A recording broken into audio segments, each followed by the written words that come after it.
Assalamualaikum warahmatullahi wabarakatuh. Sebelumnya perkenalkan saya Rasa Zulis, perwakilan dari kelompok 1. Pada hari ini kelompok 1 akan membahas materi tentang korelasi ganda, mata kuliah statistika lanjut dengan dosen Ibu Fatwa Fatimah. Sebelum mulai presentasinya, izinkan saya untuk memperkenalkan anggota kelompok 1. Yang pertama adalah Alindia De Vega Febrianti, yang kedua adalah Melanie Esterida Siburian, yang ketiga adalah saya sendiri, Rasa Zulis, yang keempat adalah Siti Mariam Ula Ramadona, dan yang kelima adalah Fani Budi Pratiwi. Korelasi ganda. Korelasi ganda adalah korelasi yang digunakan untuk menguji dua variabel atau lebih variabel independen X dengan variabel dependen Y secara bersamaan. X1 dan X2 akan diuji secara bersamaan menggunakan variabel Y. Contohnya adalah sebagai berikut. Hubungan antara motivasi kerja dan kemampuan pegawai terhadap pelayanan administrasi pada Bank Syariah Mandiri. Dari judul tersebut ditentukan variabelnya sebagai berikut. Variabel X1 adalah motivasi kerja, variabel X2 adalah kemampuan pegawai, dan variabel Y-nya adalah pelayanan administrasi. Hipotesisnya adalah sebagai berikut. H0, tidak terdapat hubungan apapun antara motivasi kerja dan kemampuan pegawai terhadap pelayanan administrasi. H1-nya ada hubungan antara motivasi kerja dan kemampuan pegawai terhadap pelayanan administrasi. Manfaat korelasi ganda. Yang pertama adalah mencari hubungan antara dua atau lebih variabel bebas X secara bersama-sama terhadap variabel terikat Y. Yang kedua adalah mencari arah kuat atau lemahnya variabel independen X1, X2, dan seterusnya terhadap variabel dependen Y. Koefisien korelasi merupakan besar kecilnya hubungan antara dua variabel yang dinyatakan dalam hubungan. Koefisien korelasi disimbolkan dengan huruf R besar. Besarnya koefisien korelasi antara min 1, 0, dan plus 1. Penjelasannya sebagai berikut. Koefisien korelasi min 1 adalah negatif sempurna, yaitu hubungan antara dua variabelnya sangat kuat tetapi arahnya terbalik. Plus 1 adalah korelasi positif sempurna atau sangat kuat, yakni adalah hubungannya antara dua variabel sangat kuat. Sedangkan koefisien korelasi 0 dianggap tidak terdapat hubungan apapun antara dua atau lebih variabel tersebut, sehingga dinyatakan tidak ada hubungannya sama sekali. Di sini saya akan menjelaskan tentang interpretasi nilai R. Interpretasi nilai R ini untuk menentukan tingkat hubungan antara dua variabel atau lebih terhadap variabel dependen.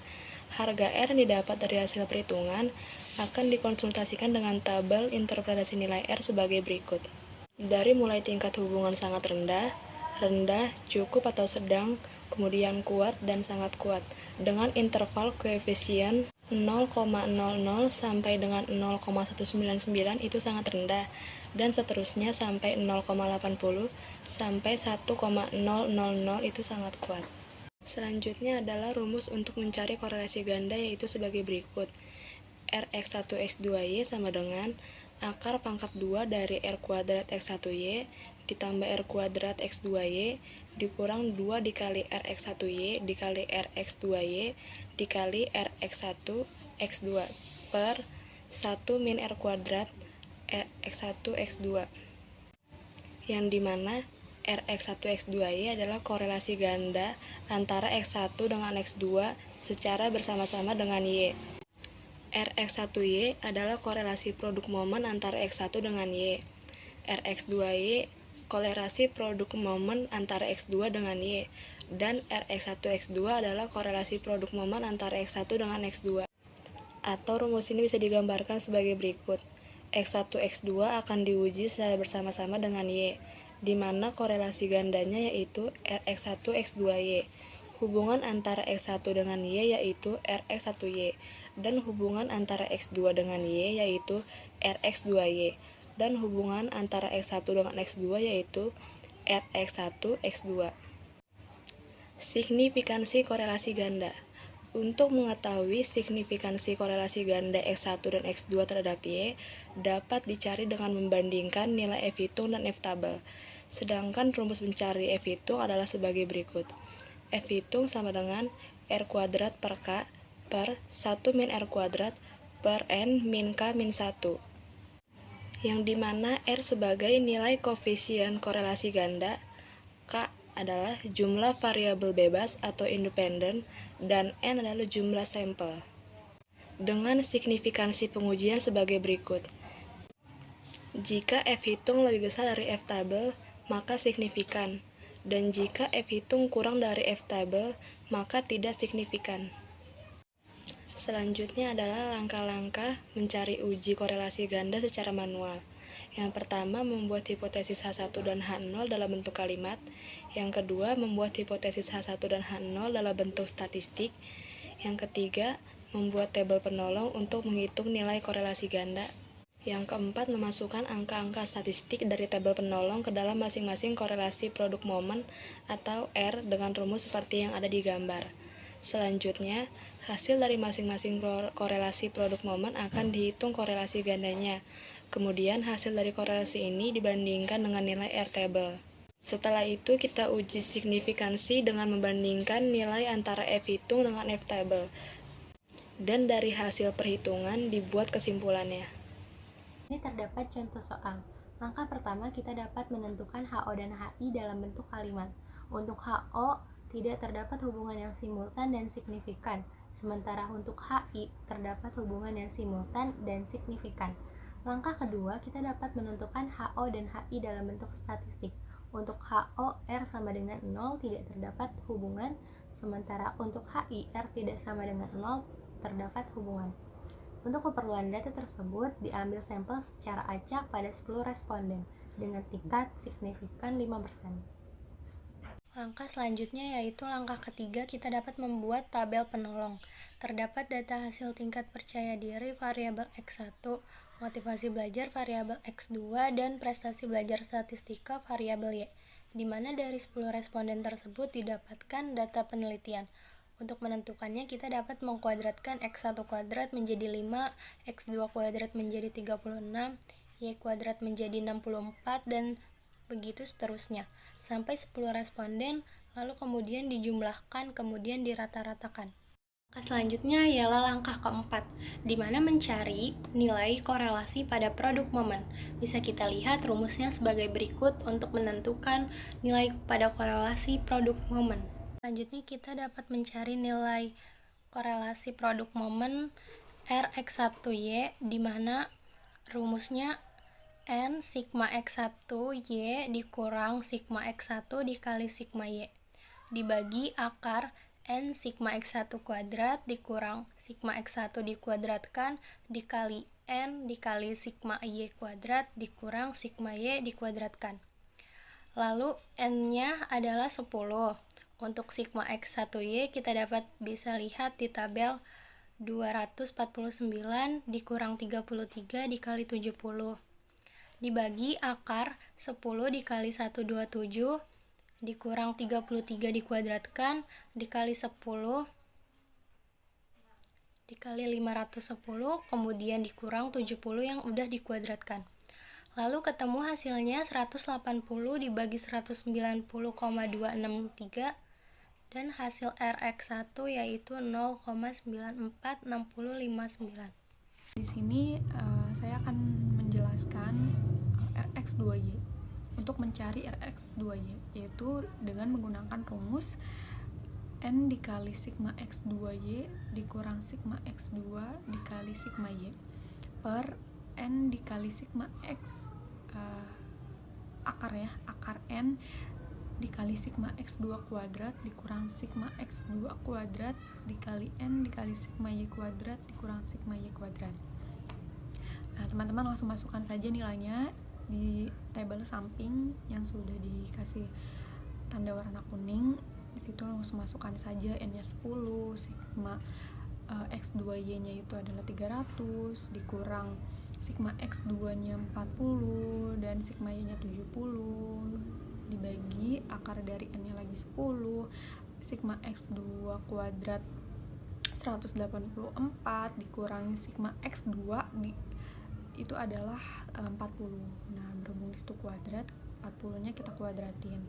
Dikali N-nya 10, sigma Y kuadratnya 510 dan sigma Y kuadrat. Nah, sigma Y-nya ini adalah 70. Jadi ada kuadrat, kita kuadratkan. Nah, lanjut teman-teman hitung secara manual dengan hasilnya 200 per akar 48.000. Maaf. Nah, jadi hingga hasilnya ketemu Rx2Y adalah 0,912871. Teman-teman bisa hitung kembali.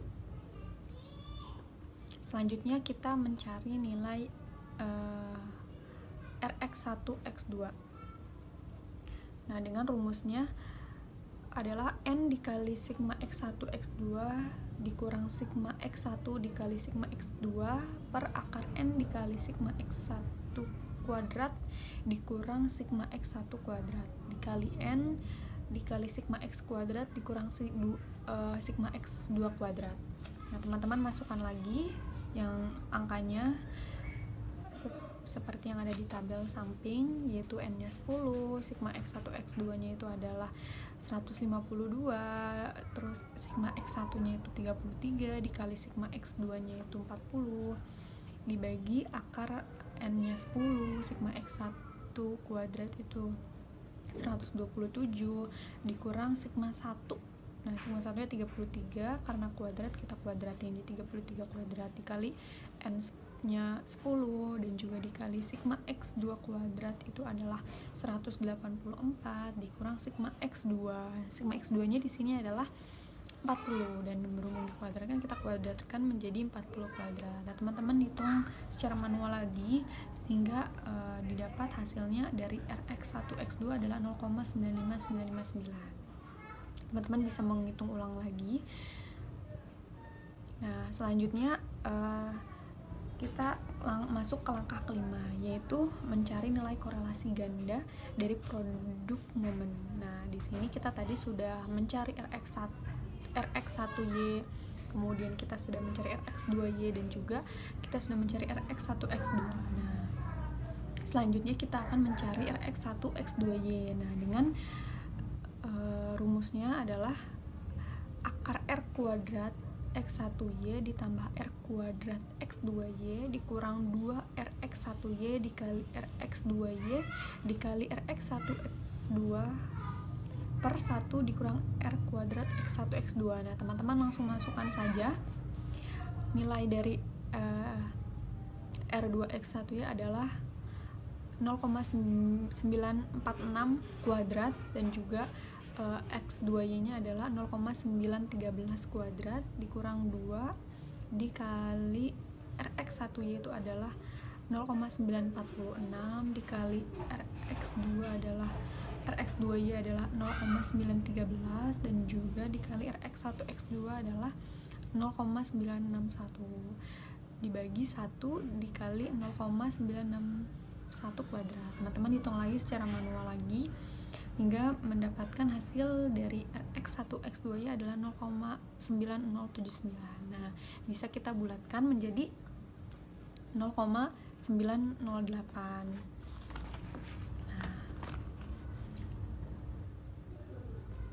Nah, berhubung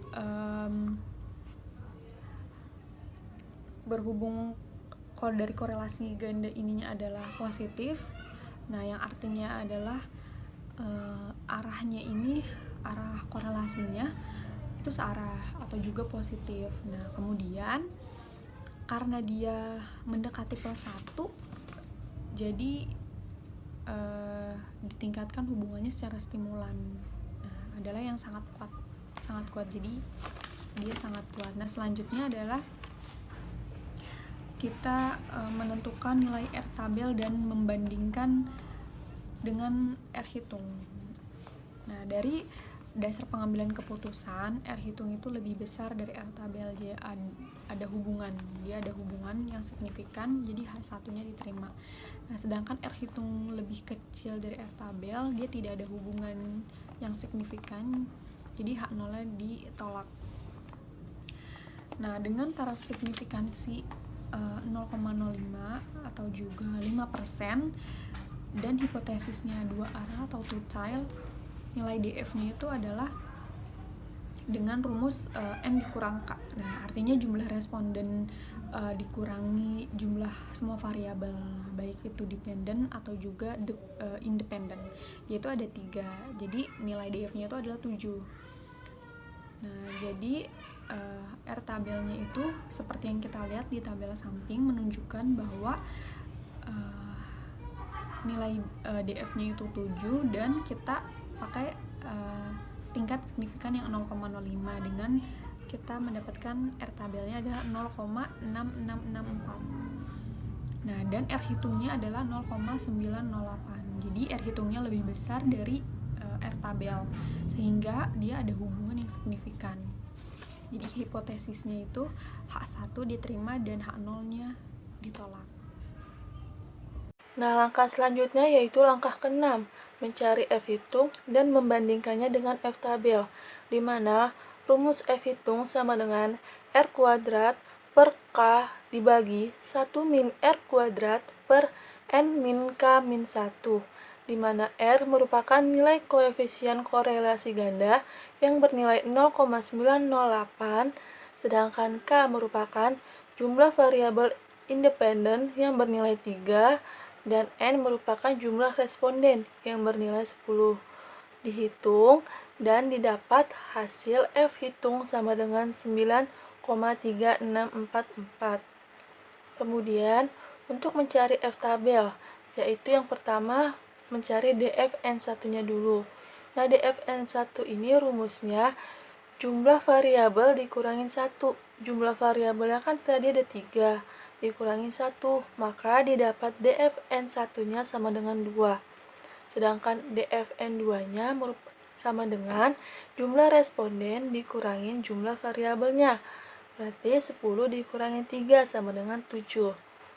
F tabel dicari pada probabilitas 5%, yaitu pada taraf signifikansi 0,05 dengan DFN1 sama dengan 2 dan DFN2 sama dengan 7.